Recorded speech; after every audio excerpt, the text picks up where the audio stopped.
menindaklanjuti dan terus melakukan pendalaman walaupun yang bersangkutan sedang dalam pemeriksaan.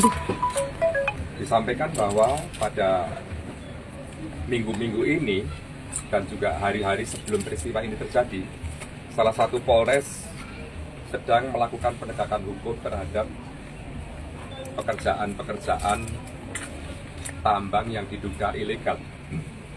Jenisnya adalah penambangan sirtu atau galian C. Kita sebut galian C di wilayah Solok Selatan, di wilayah hukum Polres Solok Selatan, yang dilakukan oleh jajaran reserse kriminal Polres Solok Selatan yang dipimpin oleh AKP Ulil, yang bersama-sama anggota sudah beberapa kali menindak secara tegas pelaku kejahatan jenis ini yang tanpa izin. Karena beberapa di antaranya memang berizin, tetapi kita juga sedang mendalami sampai detik ini yang mendapatkan tindakan atau upaya hukum ini adalah yang berizin atau tidak berizin. Karena dari beberapa kami akui ada izin untuk galian C ini. Tetapi satu sisi pastinya juga memunculkan pro dan kontra di saat penegakan hukum itu dilakukan. Di dalam pelaksanaan kegiatan ini, tanpa diduga sebelumnya bahwa seorang perwira yang juga barangkali salah satu kita anggap sebagai tersangka, oknum dari anggota kami, juga pada posisi kontra terhadap penegakan hukum. Ini sesuatu yang tidak kami duga, karena pada awalnya penegakan hukum ini sudah kami apresiasi, bahkan terhadap AKP Ulil ini sudah kami berikan penghargaan, apresiasi. Sudah 2 kali bertemu saya di ruangan maupun di rumah dinas. Di 2 hari kemarin juga bertemu lagi di saat ada rakernis reserse kriminal umum terutama, dan memberikan apresiasi kepada yang bersangkutan atas prestasi penegakan hukum terhadap tambang terutama galian C yang ada di Solok Selatan yang diduga ilegal. Di saat penegakan hukum tadi malam ada peristiwa yang seperti saya sampaikan tidak terduga sebelumnya, bahkan mungkin dari anggota penegak hukum sendiri, yaitu AKP Ulin dan kawan-kawan, yaitu salah satu perwira polisi yang jabatannya adalah Kabak Op, itu melakukan perbuatan yang sangat tidak terpuji dan sangat tercela. Memang untuk awal ini sebenarnya kami belum merilis, kecuali menyampaikan duka karena kita sedang prosesi untuk pengantaran jenazah ke Makassar. Sehingga pada awal ini pastinya juga kami sampaikan juga, mengingat media pastinya juga masyarakat membutuhkan informasi yang akurat terkait dengan hal ini. Yang dilakukan oleh oknum ini adalah melakukan tembakan, diduga melakukan tembakan, diduga kuat melakukan tembakan dari jarak dekat terhadap korban, yang akhirnya korban meninggal dunia. Yang tadi malam pukul 12.30 kami menerima informasi dari Kapolres Solok Selatan dan kami langsung memerintahkan hal-hal yang memang harus dilakukan.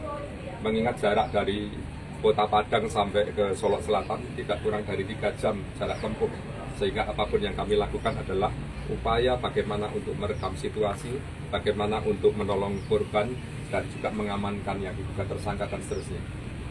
Yang akhirnya dalam waktu 5 menit setelah saya menerima berita, korban dinyatakan sudah meninggal dunia.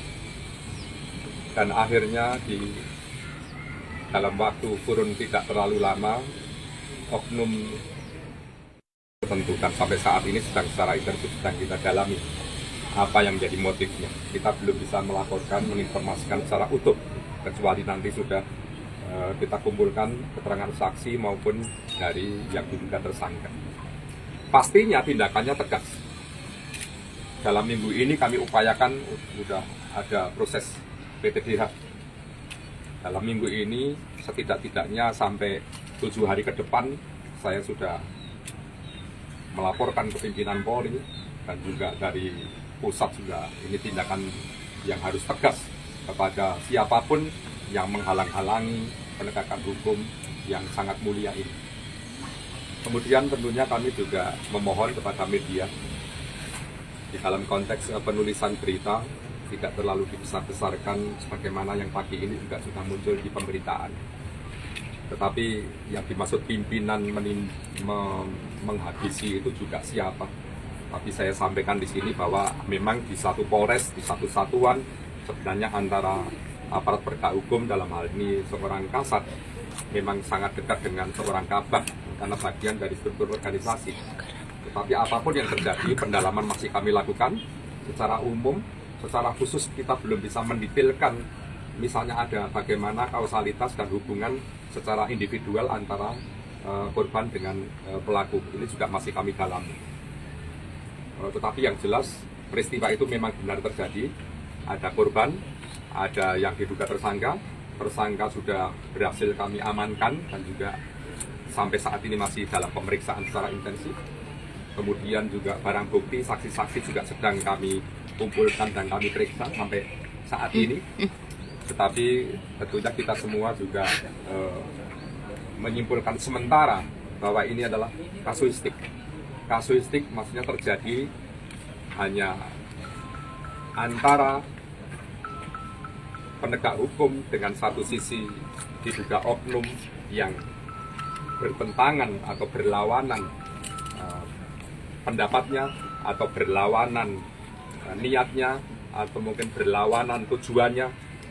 Kita belum mengatakan mana yang backing, mana yang tidak, itu belum, itu masih terlalu prematur karena ini baru kita sampaikan peristiwanya benar terjadi dan ada perwira kami yang juga meninggal dunia yang secara hukum pastinya kita akan tegakkan seoptimal mungkin, tetapi secara manusiawi dan secara dinas pasti juga kami akan mengantarkan jenazah, menyerahkan jenazah ke keluarga almarhum. Dan kami informasikan pelakunya tunggal karena ini antara pribadi, tetapi apapun masih dalam pendalaman, kita juga belum menyimpulkan. Pasti kalau namanya pendalaman pasti akan mengait-ngaitkan dengan peristiwa sebelumnya dan apa yang mungkin terjadi yang sebenarnya ya, seperti itu. Tembakan memang benar ada tembakan. Berapa kali Pak? Diperkirakan kalau dari hasil visum dokter itu 2 kali mengenai bagian pelipis dan pipi menembus bagian tengkuk. Itu diduga jaraknya dekat karena dari secara detail pada malam dini hari tadi, hari Jumat tanggal 22 November 2024 pukul 00.15 itu di saat berada di ruangan identifikasi, di saat akan mengambil handphone di kendaraannya, itu diduga diikuti oleh pelaku ini dan ditembak dengan cara yang sangat tidak manusiawi.